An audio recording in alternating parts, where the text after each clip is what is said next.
नमस्कार दोस्तों, आप सबका मैं स्वागत करता हूं अपने YouTube चैनल एसएससी चैम्प में। मैं Pankaj Rana, examiner inspector through SSC CGL। आप सबको स्वागत करता हूं 4600 प्लस क्वेश्चन टेस्ट सीरीज़ के पार्ट 1 में। इसमें हम आज डिस्कस करने जा रहे हैं मोस्ट इंपोर्टेंट कॉमन एरर्स जो एग्ज़ाम में काफ़ी ज़रूरी हैं। 25 से 30 नंबर के मेंस में आते हैं और प्री में भी 4-5 नंबर के आते हैं। आइए देखते हैं इनको कैसे सॉल्व कर सकते हैं मेरे तरीके से, और जिससे आपको ज़्यादा एग्ज़ाम में मदद मिले। चलिए स्टार्ट करते हैं। इंस्ट्रक्शंस ये मैंने इससे पहले एक वीडियो बनाई जिसमें मैंने 25 क्वेश्चन डाले हैं। आप अपने दिमाग से सॉल्व करें उनको। जब वहाँ पे आपसे कुछ क्वेश्चन ना हो तो इस वीडियो में आएँ और जाने कि इनको कैसे सॉल्व करना था। मैं इसमें आपको सारे सॉल्यूशन दूंगा इन डिटेल। आइए स्टार्ट करते हैं। पहला question, it would be impossible for them to continue living in this world if each of them knew exactly what fate had it store for them. इसमें देखिए मुझे एक चीज़ दिख गई, तो आपको भी दिखनी चाहिए थी एकदम। यहाँ पे ईच ऑफ देम के न्यू लिखा है, पास्ट इंडेफिनिट है। पास्ट इंडेफिनिट के बाद जो सेंटेंस दे रखा है वो पास्ट परफेक्ट होना चाहिए था, लेकिन हेडिट के साथ स्टोर लगा रखा है। स्टोर की V1 लगा रखा है। V1 आ ही नहीं सकता हेड के साथ। हेड के साथ आएगा V3 पास्ट परफेक्ट में। गलती पकड़ ली एकदम मैंने। हेडिट स्टोर्ड आना चाहिए यहाँ पे। ऐसी गलती आपको पकड़नी है। कितना आसानी से हो गया ये। पास्ट इंडेफिनिट के बाद जो पास्ट इंडेफिनिट से पहले सेंटेंस हुआ, काम हुआ, पास्ट परफेक्ट में होगा। पास्ट परफेक्ट के बाद ही पास्ट इंडेफिनिट आता है। जैसे इसमें लिखा है it would be impossible for them. ये इनके लिए नामुमकिन होता अगर वे इस दुनिया में जीना, अगर वे जानते कि इनके भविष्य में क्या लिखा है या क्या स्टोर्ड है। स्टोर पहले हुआ होगा, उसके बाद उनको जीना मुश्किल हुआ होगा। तो इसमें दिख रहा है कि पास्ट ऑफ पास्ट का काम हो रहा है, तो इसलिए स्टोर्ड आना चाहिए हेड के साथ। हेड भी देख लिया आपने यहाँ पे, ठीक है। अगले पे चलते हैं। Rehan and Ronit are good friends and it don't matter to them. आगे जाने की जरूरत ही नहीं है इसमें, तो इतना आसान आ गया तो यार पढ़ते ही हो जाएगा ये। इट है सिंगुलर, सिंगुलर के साथ आता है वी के साथ एस या ES। यहाँ देखा डोंट, आना चाहिए डज नॉट। कितना आसान है ना ये वाला, तो ऐसे SSC बना रहा है आजकल। Rehan and Ronit are good friends and it doesn't matter. पढ़ते ना, it doesn't matter, it doesn't matter for me. आप मुझसे बात करो मत करो। अब हमारे भाषा में भी रहता है आजकल ये सब। न्यूज़पेपर पढ़ेंगे तो और अच्छे से कर पाएंगे। अब इसमें क्या बताऊँ, इतना आसान है। अगले पे चलते हैं। Neither doctors NOR the nurse were present when the patient reached the hospital. ना डॉक्टर था ना नर्स थी जब पेशेंट रीच द हॉस्पिटल। तो सरकारी हॉस्पिटल की बात कर रहा है क्या? लेकिन सरकारी हॉस्पिटल तो आजकल बढ़िया हो रहा है। चलो देख लेते हैं, वो तो मजाक की बात चल रही थी। क्या गलती हो सकती है इसके अंदर? इसमें यहाँ पे जो लिखा है ना, nurse were present, neither doctors NOR the nurse were present. यहाँ पे ना यहाँ गलती है। इसका एक रूल होता है। इसका एक प्यारा सा रूल है। जब भी आप नाइदर नोर देखें एक सेंटेंस में, आइदर और देखें एक सेंटेंस में, या और देखें या नोर देखें, हमेशा इस बात में ये ध्यान रखें, अगर वो दो सेंटेंस हैं और किसी, अरे क्वेश्चन कहाँ चला गया? क्वेश्चन तो आ गया यार, पीछे रह गया। अगर नाइदर देखें, नाइदर, नोर, आइदर, और या नोर और से कोई दो सेंटेंस जोड़ रहे हैं, तो बाद में जो होगा ना, और नोर के बाद जो नाउन होगा उसके हिसाब से वर्ब आएगी। यह है हेल्पिंग वर्ब। यहाँ पे फर्स्ट नाउन है ये डॉक्टर्स, और दूसरा है नर्स। नर्स है सिंगुलर साथ आना चाहिए, तो वाज। ऑक्सिलरी वर्ब आनी चाहिए सिंगुलर, वाज आना चाहिए था। क्यों? क्योंकि नाइदर नोर हो, आइदर और है, नोर या और हो। जो बाद वाला वर्ड होगा नोर और, उसके बाद जो नाउन आएगा उसके हिसाब से वर्ब डिसाइड होगी। सिंगुलर नाउन है तो ऑक्सिलरी वर्ब भी सिंगुलर आएगी। या तो वाज, जैसे वाज होता है, इज होता है, हैज होता है, ये सब सिंगुलर वर्ब के सिंगुलर नाउन के साथ आते हैं। तो यहाँ पे क्या आएगा? Nurse was present. कितना आसान है।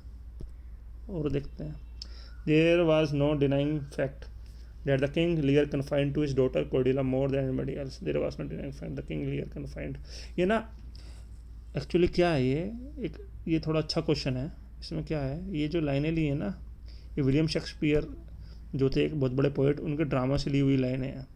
जब किसी ड्रामा से लाइन ली हुई हो या कोई यूनिवर्सल ट्रुथ हो, कोई हिस्टोरिकल फैक्ट हो, तो हमेशा ना वो उसके साथ सब्जेक्ट जो होता है ना, वो मेन सब्जेक्ट उसके साथ ना वर्ब V1 आता है हमेशा. चाहे वो sentence present past indefinite start हो रहा हो, पास्ट परफेक्ट से स्टार्ट हो रहा हो, उससे फ़र्क नहीं पड़ता. इसलिए यहाँ पर the king Lear confines to आएगा, एरर हो जाएगा ये पहला. इस बात का हमेशा ध्यान रखो. जैसे अर्थ इज़ राउंड दूसरा हो गया, रामजी वासा गुड सन, वो सब नेचुरल ट्रूथ हैं, फैक्ट्स हैं, तो उनके साथ आप छेड़ नहीं सकते. हमेशा सब्जेक्ट के साथ V1 ही लेंगे. चलो आगे बढ़ते हैं. The manager told her that she should be a bit more careful while executing the orders of the company. देखो ये क्वेश्चन मैंने कैसे किया, इसका रूल भी है, लेकिन मैं रोज़ न्यूज़पेपर पढ़ता हूँ, तो मुझे ऐसे ही हो गया मेरे से. मुझे क्या लगा, जब मैंने पूरा सेंटेंस पढ़ा ना, तब manager told her that, manager ने उसको कहा कि she should be bit more careful, उसको ज़्यादा केयरफुल होना चाहिए जब वो ऑफिस के काम करे, ऑफिस के ऑर्डर्स ले. ऑर्डर्स मतलब एक्सिक्यूट करे, ऑर्डर्स ऑफिस के जो ऑर्डर हैं कंपनी के, उनके पूरा करे, कहना ये चाह रहा है. लेकिन जो वाइल है ना, इसके बाद मैंने देखा एक्सिक्यूटेड. मैंने जहाँ पढ़ता हूँ ज़्यादातर क्या होता है, वाइल के साथ एक्सिक्यूटिंग आता है, मतलब V4 आता है. और मुझे यहाँ भी लगा यार V4 आएगा क्या, देखते हैं आएगा नहीं आएगा. इस पर रूल चलते हैं. रूल क्या कहता है, जब भी हम दो काम एक साथ कर रहे हैं, यहाँ पे दो काम, जैसे ये लड़की है, इससे बोला जा रहा है आप केयरफुल भी रहें, और जब वो कंपनी का काम भी करें और केयरफुल रहें. दो काम कर रहे हैं. जब भी कोई इंसान दो काम करेगा एक साथ, तो वाइल के साथ V4 आएगा. V4 मतलब इसके एंड में ING होता है, प्लस ING तो आना चाहिए. While executing the orders of the company. दोबारा सुन लें. जब भी एक आदमी दो काम एक साथ करे, यहाँ बोल रहा है कि केयरफुल भी रहना है और ऑफिस के ऑर्डर्स जो है उनको भी एक्सिक्यूट करना है, तो दो काम एक साथ करना है, और जो वाइल से रहा है, तो वाइल का रूल है, लिख लें कहीं, तो साथ V4 आता है जब वो दो काम एक साथ हो रहे हों, वहाँ जुड़े तो. चलो आगे चलते हैं. चलो भाई आगे, मानेगा नहीं क्या. After seeing that Shira was in trouble, Rahul quietly stepped up to help. After seeing Shira को ट्रबल में देख के राहुल कूद पड़ा उसकी हेल्प करने के लिए. देखते हैं इसके अंदर क्या गलती हो सकती है. इसके अंदर after seeing the Shira was in trouble, Rahul quietly stepped up to the help. इसमें कोई गलती नहीं है, ऐसे तो नो एरर है भाई, ये तो पक्का नो एरर है, इसमें कोई गलती नहीं है, नो एरर है. अगला चलते हैं. When the train pulled in at the station, it take Joseph some time to get off. जब ट्रेन रुकी स्टेशन पे, तो जोसेफ को थोड़ा टाइम लगा बाहर निकलने में. पुल्ड इन मतलब होता है होल्ट होना, किस चीज़ का रुकना. At the station, when the train stop at the station, it take Joseph some time to get off. Get off मतलब होता है पीछा छुड़ाना किसी से, पनिशमेंट से बचना, या फिर बरी करना, इस सब के लिए स्टार्ट होता है. तो जोसेफ ने some time to get off. अब इसमें देख लेते हैं इसमें एरर क्या होगा. एट द स्टेशन, अभी सेंटेंस तो चल रहा है पास्ट का, पर यहाँ देख रहे हो पास्ट इंडेफिनिट के साथ पास्ट में बात चल रही है. जब ट्रेन रुकी तो जो सब थोड़ा टाइम लगा, लेकिन सालों ने क्या कर रखा है, इट के साथ टेक लगा रखा है. इट के साथ टेक कैसा आ जाएगा, जब पास्ट की बात चल रही है तो इट टुक आना चाहिए था. ट्रेन रुकी, जो सबको टाइम लगा. अगर पास्ट अगर परफेक्ट में भी जाना तो इट हैड टेकन करके कुछ बनाते वैसे, अगर बनाना इस तरह कुछ था तो एक दो लाइनें वो जोड़ देते इसमें. तो देख लिया ना, पास्ट की बात चली तो पास्ट में रहेगी ना, इट टेक कहाँ से आ गया ये, इसलिए गलत है वाला. 7th का B होना चाहिए. अगला क्वेश्चन देखते हैं. Both Rita and Ronika has won the dance competition this year. Rita और रोनिका ने दोनों ने इस साल डांस कंपटीशन जीत लिया. तो इसमें क्या होगा भाई, क्या हो सकता है बताओ, क्या होगा बताओ, किसी के समझ में आ रहा है क्या हो सकता है. इसमें होगा दो इंसान है ना, रीता और रेनिका, और सिंगुलर वर्ब लगा रखी है. जब दो आदमी है, प्लुरल है, सिंगुलर वर्ब नहीं आनी चाहिए ना, प्लुरल आना चाहिए, तो हैव वोन आना चाहिए यहाँ पे. या फिर जीते, तो खाली वोन भी आ सकता है, जीत चुके हैं ऐसे कुछ नहीं हो, जीते हैं तो दिस ईयर हो गया ना, पहली बात तो ये बहुत पुरानी बात हो गई। हैज़ वोन वहाँ आता है जहाँ अभी चीज़ अभी ख़त्म हुई हो, प्रेजेंट परफेक्ट, अभी तो काफ़ी पुरानी बात होगी, दिस ईयर जीते हैं तो खाली the both and Rita and Ronika या तो आना चाहता है won the dance competition this year, इस साल कंपटीशन जीते हैं। अगर आपको ज़बरदस्ती इसके अंदर गलती ढूंढनी है तो यहाँ पे हैव तो आएगा नहीं, हैव तो आ ही नहीं सकता क्योंकि दिस ईयर की बात है। या फिर आएगा both Rita and Ronika win the dance competition, this year आ गया ना तो विन भी नहीं आ सकता, पास्ट की बात है तो वो नहीं आएगा, बस ये हो जाएगा इसका answer. The boy had run away because he could not stand his father beat him for one more day. भाई बात लगता है पिताजी ने बहुत पीट दिया इसके, कितना आसान है ना ये भी पास्ट में, ये भी पास्ट है, यहाँ इस फादर से बीट लगा रखा है, भाई बीटन आएगा ना सीधा, सेकंड फॉर्म, बीट की सेकंड फॉर्म थी बीटन, बीटन वो सब आएगा, इसमें दिमाग ही नहीं लगाना इस क्वेश्चन में, आसानी से हो गया।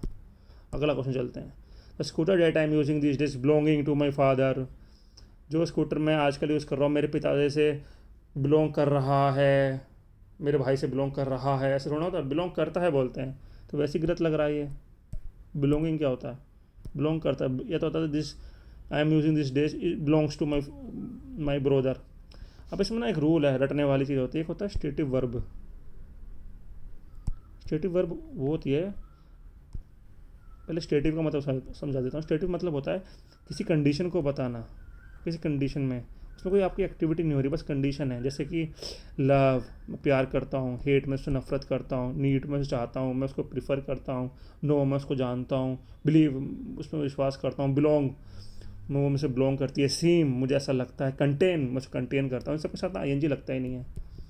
ये सब तुम्हें रटना है तो रट लो, वरना सेंटेंस अच्छे से पढ़ो तो तुम्हें वही समझ में आ जाएगा कि this days belongs to my brother. Sentence पढ़ो, थोड़ा इंग्लिश में हिंदी में मीनिंग निकालने की कोशिश करो कि तुम क्या हो सकता था, बाद में उसको रूल ढूंढो, इससे क्या होगा, तुम्हें रूल कम रटने पड़ेंगे और कॉमन एरर सॉल्व होने शुरू हो जाएंगे तुमसे। चलो अगला देखते हैं। द चिल्ड्रन लिसन्स, चिल्ड्रन तो होता प्लुरल, चाइल्ड होता ना सिंगुलर, तो चिल्ड्रन होता प्लुरल, लगा रखा है लिसन्स, कैसे आ जाएगा यहाँ ना, तो लिसन प्लुरल के साथ भाई S और ES नहीं आते वर्ब के एंड में, खाली वर्ब आएगा विदाउट S और ES, यहाँ लगा रखा है S साथ में, तो आता है children listen to people speaking around them for a long time before they begin to speak.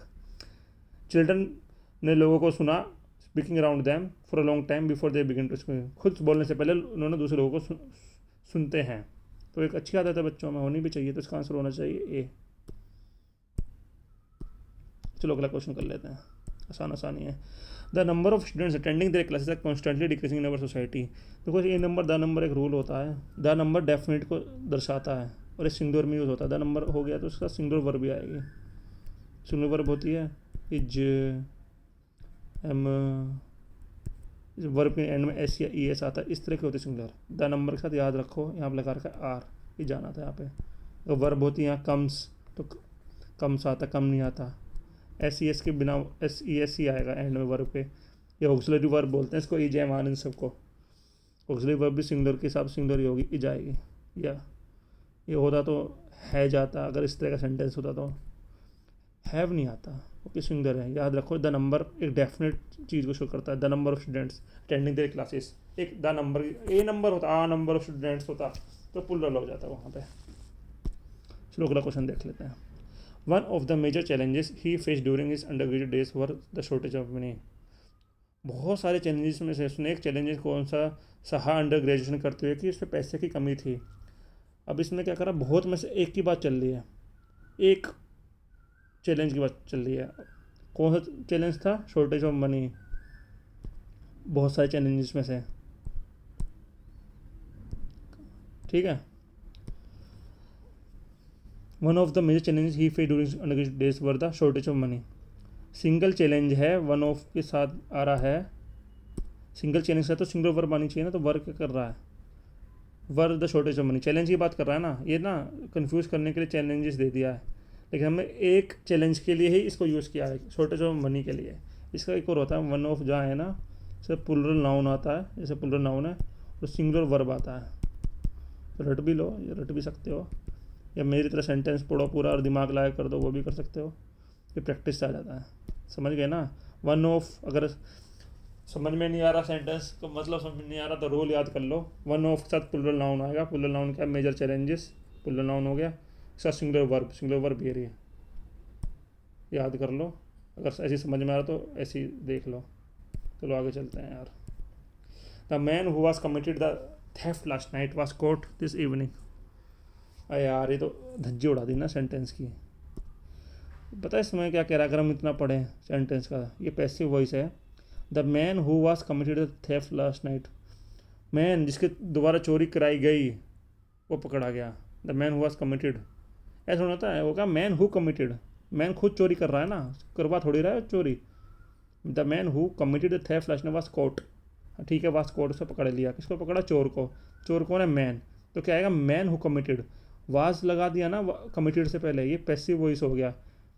इसका होता कि theft, thief committed was committed the thief, man committed the theft, ये होता। एक आदमी ने चोरी करी, लेकिन इसमें सेंटेंस उल्टा सीधा कर दिया। यह है एक्टिव वॉइस में होना चाहिए था, ये बनाया ज़बरदस्ती पैसिव वॉइस, पैसिव वॉइस बनाने के चक्कर में सेंटेंस कर दिया गलत। सही क्या होना चाहिए था, the man who committed the thief last night was caught this evening. धीरे धीरे सीख जाओगे, लगातार रोज़ प्रैक्टिस करोगे मेरे साथ, सब सिखा दूंगा मैं। Usually Ratheesh has not taken part in this type of the events because of his hectic schedules. ये ना एक हैबिट बता रहा है इसकी। ज़्यादातर रितेश क्या करता है, इस तरह के इवेंट्स पे पार्टिसिपेट नहीं करता है। तो ये है, जब भी प्रैक्टिस की बात करता है, कोई आदत बताता है जनरल की, तो वो प्रेजेंट डेफिनेट की बात होती है। इसमें होता है सिंगुलर नाउन सिंगुलर वर्ब के साथ, इसमें ये सब आता है डू डज वाले। इसका टेंस का मैं पूरा चैप्टर पढ़ाऊँगा आपको आने वाले टाइम में। तो पहली वीडियो थी तो मैं इसलिए कॉमन एरर ले लिए पिछले साल के पीछे पूछे हुए। कल से, अब परसों से मैं वर्ब चैप्टर पढ़ाना स्टार्ट करूँगा और उसके कॉमन एरर भी कराऊँगा, धीरे धीरे टेंस भी सिखा दूँगा। सब आसान होता है, बने रहिए साथ में। तो इसे ना ये प्रेजेंट डेफिनेटली गलती है, साफ साफ पता चल रहा है। Usually Ritesh has not take part in this, एक हैबिट है। हिंदी में समझो ना, एक हर सेंटेंस को अगर तुम्हारी इंग्लिश तो हिंदी ट्रांसलेशन कर लेते हो ना, तो कर लिया करो, सोचने की कोशिश किया करो। Usually Ritesh has not taken part in this types of events because of his hectic schedule. Has not आ गया ना, कैसे has not take part in, ये एक हैबिट बता रहा है, और हैबिट होना चाहिए प्रेजेंट डेफिनेट में, और आप लिख रहे हो हैज़ नॉट, ये है प्रेजेंट परफेक्ट, तो वैसे ही गलत हो गया। इस तरह की गलतियाँ पकड़ा करो अगर सिलेक्शन लेना तो। अगला चलते हैं। Every curious child wants to rip open day. अब क्यूरियस चाइल्ड सिंगुलर नाउन, हाँ, अरे लगा रखा प्लूरल वर्ब, कैसा आ जाएगा, प्रेजेंट डेफिनेट का सेंटेंस है और इसके साथ छेड़छाड़ कर दी, वांट्स टू आएगा यहाँ पे।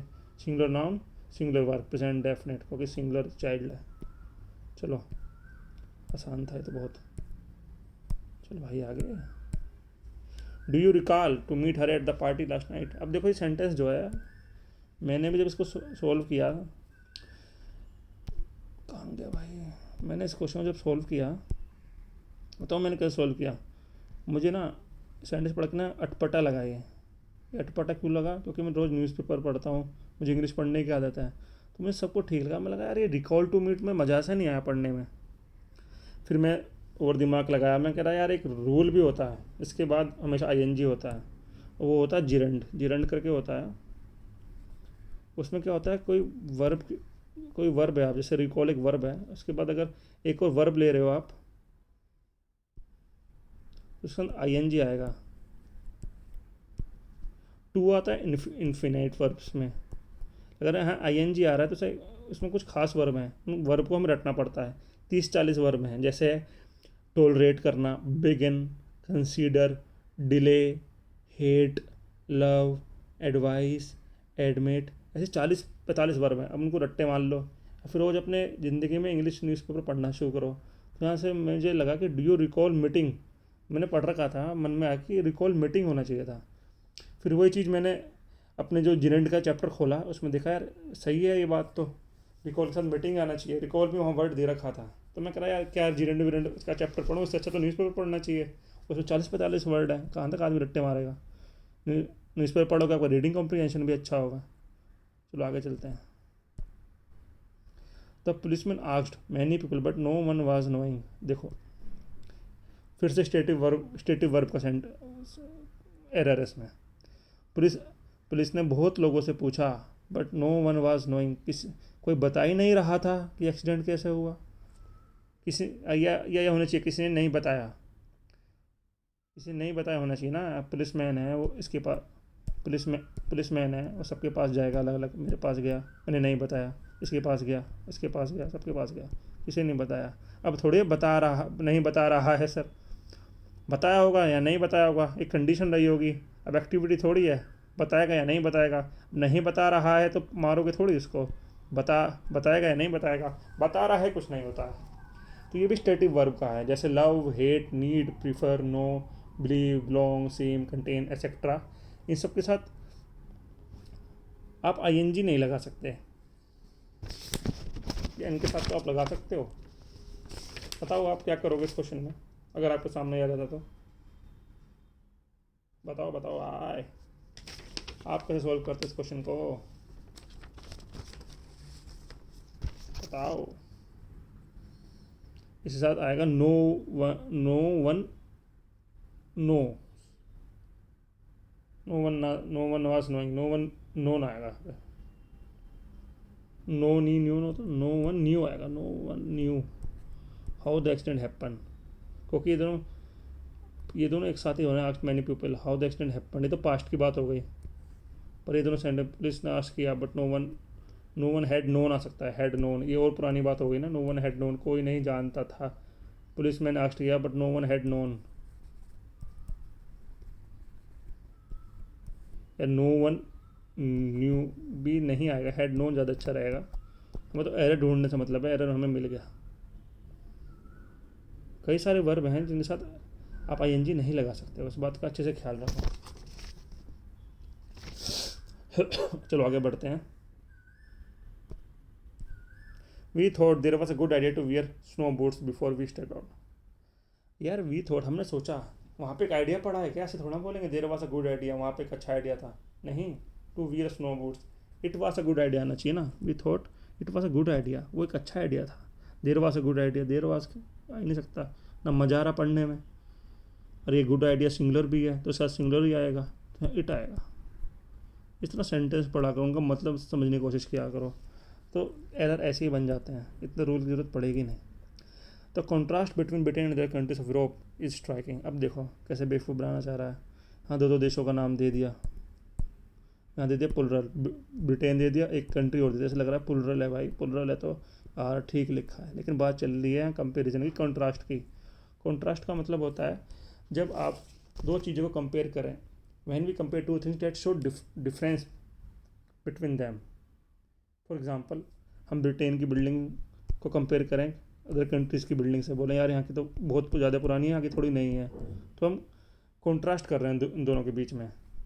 दो चीज़ों के बीच में जब हम कंपेयर करते हैं तो उनके बीच का डिफरेंस दिखाने के लिए उसको बोलते हैं कॉन्ट्रास्ट। यहाँ कॉन्ट्रास्ट की बात चल रही है, contrast between Britain and countries other Europe is striking. तो ये जाना चाहिए सिंगुलर, क्योंकि कंट्रास्ट के साथ जोड़ा हुआ है। अब बेवकूफ़ बनाने की कोशिश करिए डबल डबल देके, बच्चे कन्फ्यूज हो जाए। तो अगले क्वेश्चन पर चलते हैं। Nowadays common people take interest in this manner in which they were governed. अब देखो पूरा सेंटेंस तो चल रहा है प्रेजेंट इंडेफिनिट में। नाउ डेज कॉमन पीपल, बहुत सारे लोग, टेक इंटरेस्ट, ठीक है, in the manner in which they are governed. Past क्यों लगा दिया, जिस तरह उनको गवर्न किया जाता है लोग उसी तरह इंटरेस्ट लेते हैं, तो सीधा सेंटेंस था। ज़बरदस्ती पास्ट इंडेफिनिट घुसाने की कोशिश कर दी गई, इसे इस तरह हमने इसको पकड़ भी लिया। Handicrafts are export from India to several countries. Handicrafts India से दूसरे देशों में एक्सपोर्ट किए जाते हैं। हैंडीक्राफ्ट्स खुद थोड़ा ना चल के चले जाएंगे, आर एक्सपोर्टेड आएगा ना अगर पैसिव वॉइस बना रहे हो तो। या तो handicrafts are exported from India, या फिर इंडिया एक्सपोर्ट्स द हैंडीक्राफ्ट। ये ना पैसिव वॉइस की गलती है, ये पैसिव वॉइस सही से नहीं लिखा, एक्सपोर्टेड आना चाहिए था। हैंडीक्राफ्ट को हम एक्सपोर्ट करते हैं, आर एक्सपोर्टेड, या फिर आता है इंडिया एक्सपोर्ट द हैंडीक्राफ्ट्स, ठीक होता है। तो किस में है भाई ये एक्सपोर्ट वाला, ए ये हो जाएगा। चलो अगला क्वेश्चन देख लेते हैं। अगला क्वेश्चन क्या है। माई guide was blind but he bring me home safely. मेरा गाइड जो तो अंधा था पर मुझे घर सही से ले आया। जब घर से सही ले आया तो पूरा सेंटेंस पास्ट की बात है, तो फिर ये ब्रिंग कैसे आ गया। ब्रोट आना चाहिए था, और तुम और ज़्यादा पास्ट में लाते तो हैड ब्रोट आना चाहिए, हैड बिन ब्रोट कुछ भी लाते, तो प्रेजेंट कैसे ले आए तुम जब पास्ट की बात चल रही है। ऐसे पकड़ लिया, हो गया, आगे सोचने की जरूरत ही नहीं है सेंटेंस में। You must avoid riding in a crowded bus और travelling in a metro during the rush hour as both are quite and pleasant experience. देखो इसमें कैसी चालाकी कर रखा है एसएससी वालों ने। क्वाइट की स्पेलिंग गलत दे दी, यहाँ आना चाहिए था QITE वाला क्वाइट। क्वाइट मैंने चुप रहना, शोर ना मचाना।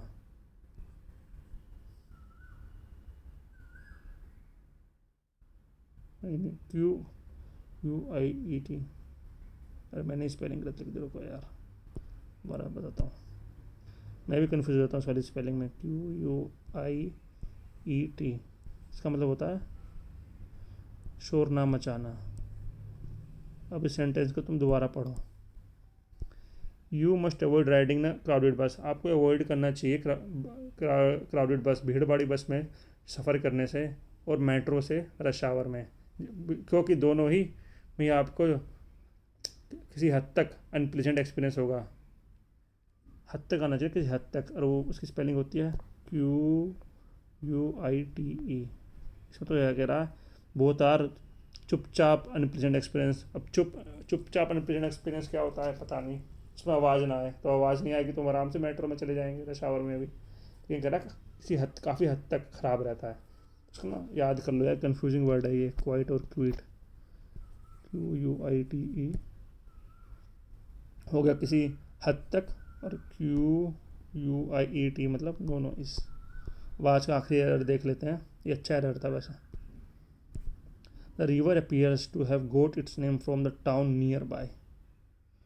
The river appears to have got its name by now from the town nearby। तो सही लग रहा, सही है सेंटेंस, इसमें कोई गलती नहीं है। तो हमने 25 क्वेश्चन सोल्व कर लिए इंग्लिश के आज। अभी आज ही मैं शाम तक हिस्ट्री के क्वेश्चन का डिटेल वीडियो दूंगा, और परसेंटेज और एनालॉजी के भी कोशिश करूँगा आज ही डाल दूँ। इसलिए ऑफिस के साथ शाम को करता हूँ मैं, तो इतना टाइम कंस्टेंट्स रहते हैं मेरे पास, तो जब मैं रात 12 बजे तक बैठ के करूँगा इस वीडियो को। तो हमने 40+ क्वेश्चन की वेब सीरीज़ स्टार्ट कर दिया। वेब सीरीज़ बोल रहा हूँ, आजकल लोग वेब सीरीज़ बहुत देखते हैं, तो वेब सीरीज़ ही मुँह पर रहता है। टेस्ट सीरीज स्टार्ट कर दी है, 25 क्वेश्चन हमने कर दिए हैं। 100 के 100 क्वेश्चन 25 सबके मैं डाल चुका हूँ। मॉक टेस्ट को पहले सोल्व करो, फिर वीडियो का सोल्यूशन देखने आओ, जब भी तुम्हारी बात बनेगी। 40 में 25 क्वेश्चन हो गए, बाकी बचे 40-25 में से 4-5-7-5 क्वेश्चन और कराऊंगा मैं 4 सब्जेक्ट मिला के, जैसे कि आपकी CGL 2023 CHLS 2023 की बढ़िया तैयारी हो जाए। जो बच्चा मेरे से पढ़े, मेरे वाले मॉक टेस्ट सोल्व करे, मैं नहीं चाहता वो फेल हो। एक काम और करना भाई, इसमें जो मैंने आज पढ़ा है ना, इसके जो इम्पोर्टेंट है, जैसे वाइल के साथ में 2 एक्शन हो रहे हैं तो ING आता है, कुछ स्टेटिव वर्ब्स होती हैं, कुछ जिरंड क्या होता है, इन सब के ना जो मेन रूल है इनको ना कहीं लिख लो, रट्टे मार लो। अगर आप कॉम्प्रिहेंशन नहीं पढ़ पाते हो तो, अगर कॉम्प्रिहेंशन पढ़ लेते हो तो कुछ दिनों में आपको याद रहने लगेंगे। लेकिन जैसे जिरंड वाले इन्फिनेटिव वर्ब, टू वर्ब के बाद कौन सी वर्ब आए कि आपको उसमें ING लगाना पड़े, वो जिरंड होते हैं। और ऐसी कि वाइल के साथ ING V4 कहाँ लगता है, ऐसी कौन सी वर्ब है जो जिसके साथ ING लग ही नहीं सकता किसी भी हालत में, जैसे बिलोंग, सीम, कंटेन, प्रीफर, नो, इनको स्टेटिव वर्ब बोलते हैं। इन सबको याद कर लो, उनका मैं अलग से चैप्टर भी बना के लाऊंगा। लेकिन आप थोड़ा इनसे अपने शॉर्ट नोट्स बना के रखो, जैसे कि आपको जब मैं आपको वीडियो बना के लाऊंगा आपको आसानी से समझ में आए। ठीक है, तो एक वीडियो अपनी ये हो गई। अब अगली मैं दूसरी वीडियो डालूंगा। इस चैनल को यार लाइक करो, शेयर करो, सब्सक्राइब करो, सबके साथ बांटो, जैसे कि दूसरे लोग भी इसमें ले सकें और मेरे सब्सक्राइब बढ़े, तो मुझे भी वो मोटिवेशन आए तुम सबको पढ़ाने का। आप भी मेरी तरह एग्जामिनर, एक्साइज इंस्पेक्टर बन सको। एग्जामिनर बनना, एग्जामिनर में ज़्यादा मौज है। एक्साइज इंस्पेक्टर तो खैर एग्जामिनर के सामने भी थोड़ा कम रहता है हमेशा। और प्रिवेंटिव ऑफिसर भी ज्वाइन कर सकते हो, उसकी पोस्ट भी अच्छी है। ASO NME ज्वाइन करो। एक्साइज इंस्पेक्टर अपने होम टाउन में मिल जाए ज्वाइन कर लेना, वरना एग्जामिनर PO ज्वाइन करना। ठीक है ना, थैंक यू।